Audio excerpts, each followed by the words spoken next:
Bom dia, galera!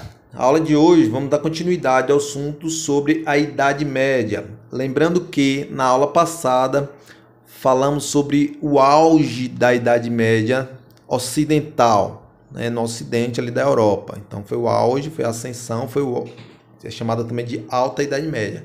Hoje nós vamos falar sobre a Baixa Idade Média, que são os fatores que vão gerar ali a decadência do período, né? Vamos falar sobre as características econômicas, sociais, políticas e religiosas. E na próxima aula falaremos sobre a Idade Média no Oriente, né? Ou seja, a Idade Média Oriental. Então vamos lá, para a aula de hoje, Baixa Idade Média Ocidental. Antes de falarmos da Baixa Idade Média, vamos relembrar o que aconteceu na Alta Idade Média. Então nessa imagem aí eu já botei todas as características, né? Em cada pequena imagem aí, todas as características da Alta Idade Média. Então vamos analisar cada uma. Na primeira imagem aí, superior à esquerda, vocês observam que nós estamos falando sobre a ascensão da Igreja Católica. Então isso acontece na Alta Idade Média, né? A Igreja Católica vai converter os povos bárbaros, já tinha um poder espiritual, né, em decorrência daquele Edito de Tessalônica criado por Teodósio, no qual impunha à sociedade romana a obrigação de cultuar o Deus cristão. Então naquele momento a Igreja Católica já começa a ganhar poderes, e aí a Igreja Católica começa a converter os povos bárbaros depois da invasão. E aí ganha várias gratificações, né, desses reinos bárbaros. E aí eles vão começar a se envolver também nas questões temporais, ou seja, questões políticas. Então a igreja vai ser responsável por estar centralizando esses poderes, lembrando que politicamente os territórios não eram divididos, né? Eram separados, eram fragmentados. Mas espiritualmente eles estavam unidos sobre o poder da Igreja Católica. Então a Igreja Católica vai manipular o modo das pessoas pensarem na Alta Idade Média.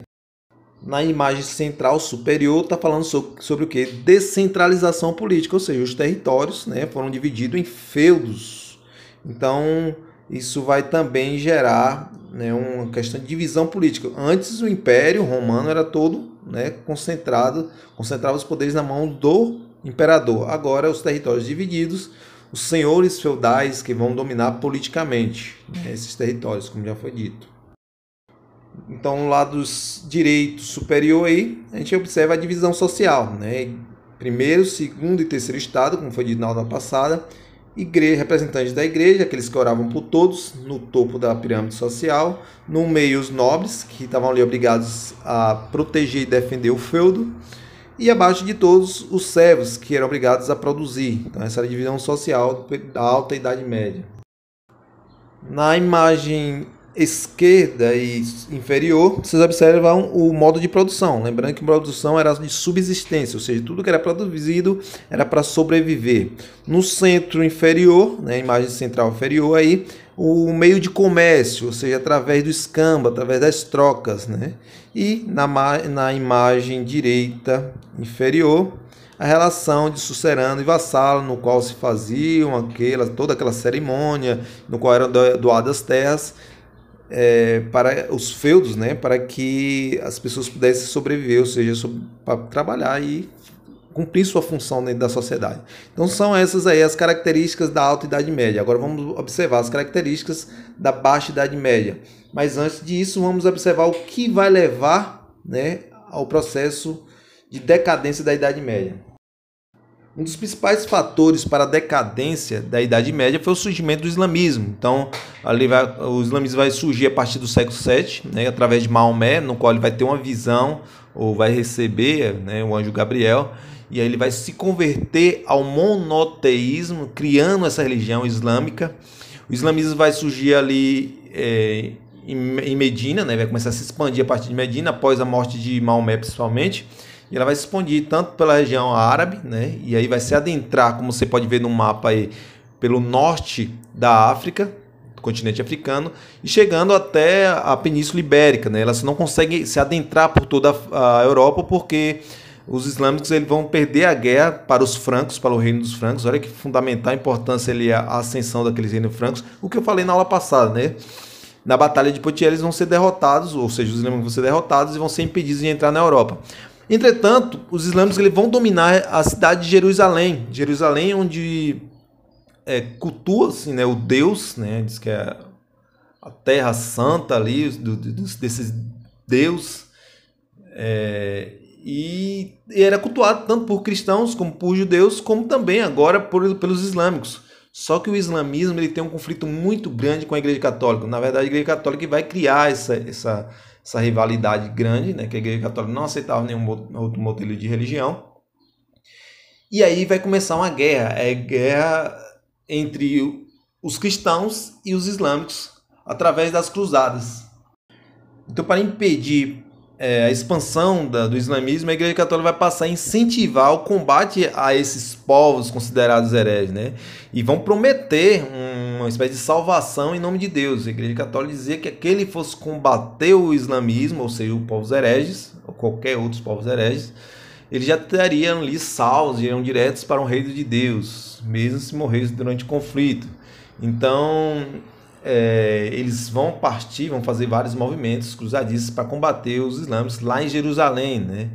Porque Jerusalém, como já falei, era uma cidade considerada sagrada tanto para cristãos como para judeus como para islâmicos. E aí eles vão, né, em direção a Jerusalém combater esses povos islâmicos.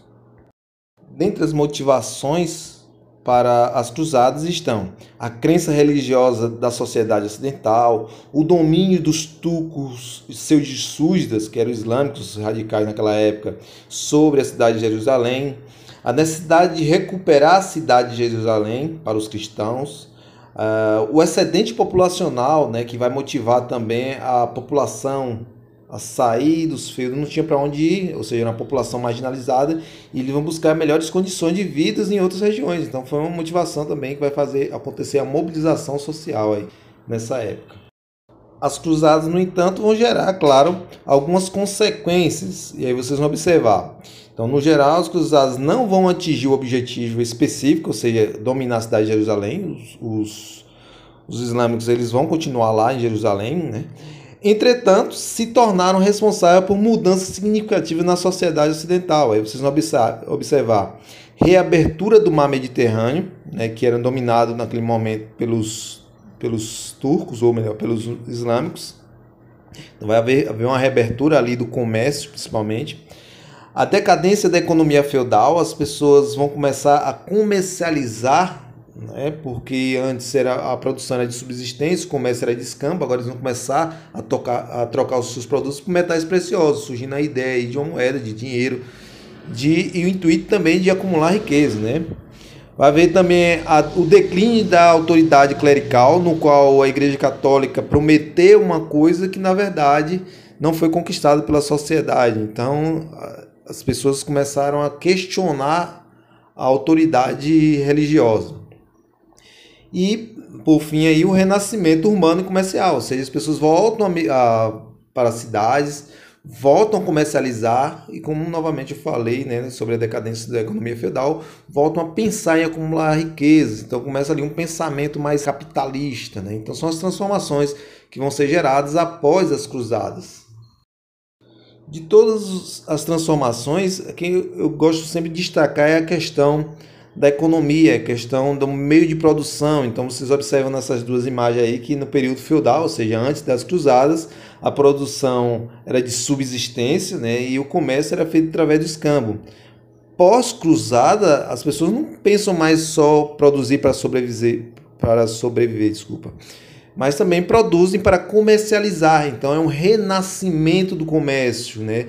E esse renascimento do comércio vai fazer surgir uma nova sociedade, porque as pessoas vão sair das áreas rurais e vão passar a viver em cidades-feiras. Essas cidades-feiras vão ser chamadas de burgos, que por sua vez as pessoas que moravam nessas cidades se chamavam burgueses, ou seja, aqueles que acumulam dinheiro.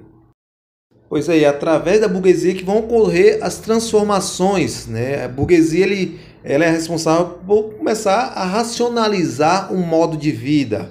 Então, a partir da busca da razão, eles vão contestar, né, a autoridade da igreja. A igreja manipulava o modo das pessoas pensarem.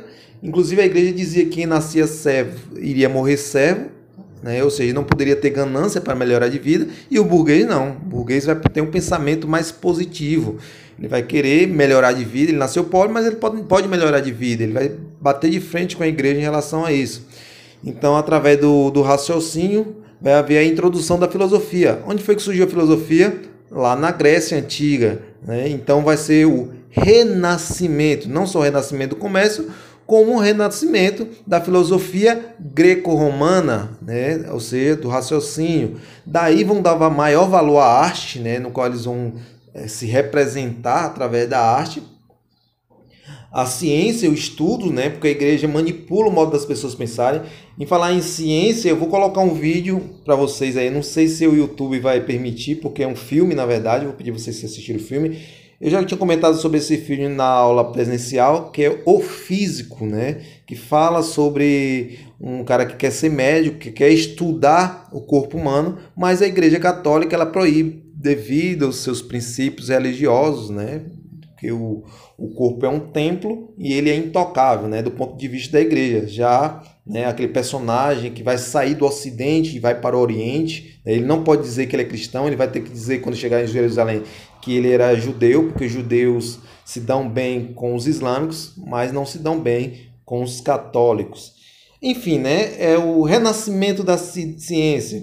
E daí vai surgir o protestantismo, são assuntos que a gente vai estudar mais à frente, também o iluminismo, né? Que no iluminismo, o que diferencia o iluminismo do racionalismo, que o racionalismo é a essência, né? A contestação, o renascimento da filosofia. E o iluminismo ele vai dar destaque para questões políticas e econômicas. Mas são assuntos que a gente vai ver mais à frente. Então é isso, né? É o renascimento do comércio e o renascimento das ideias greco-romanas, ou seja, da filosofia. E o que vai acontecer também é isso que vai dar, na verdade, gerar a decadência da Idade Média, né? Ou seja, vai acabar aquela ideia de feudalismo, vai surgir uma nova classe social que vai começar a disputar com a nobreza o poder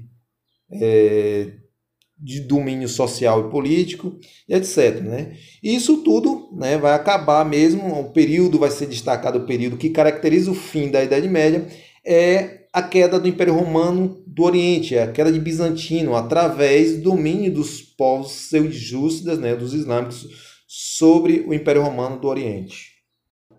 É isso aí, gente. Por fim, né, o assunto de hoje é esse. Em relação às atividades, é porque eu preciso de algo para registrar aqui como presença, né? Não sabia que, na verdade, eu tinha esquecido que o modo de vocês já estava aí todo respondido, mas tem umas questões de marcar, né? As questões de marcar vocês podem marcar e enviar para mim. E seria interessante que vocês revisassem também todo o assunto, afinal de contas as aulas são aulas de revisões. Se tiver alguma dúvida ainda, né, sobre esse assunto, se vocês tiverem alguma coisa que possam acrescentar, porque como eu falei para vocês, a história é infinito, né? Então vai ter muita coisa que vocês podem acrescentar, vocês me perguntem através do WhatsApp. Vou conversar melhor com vocês pelo WhatsApp em relação às atividades. Então tenham todos aí um bom dia e até a próxima aula.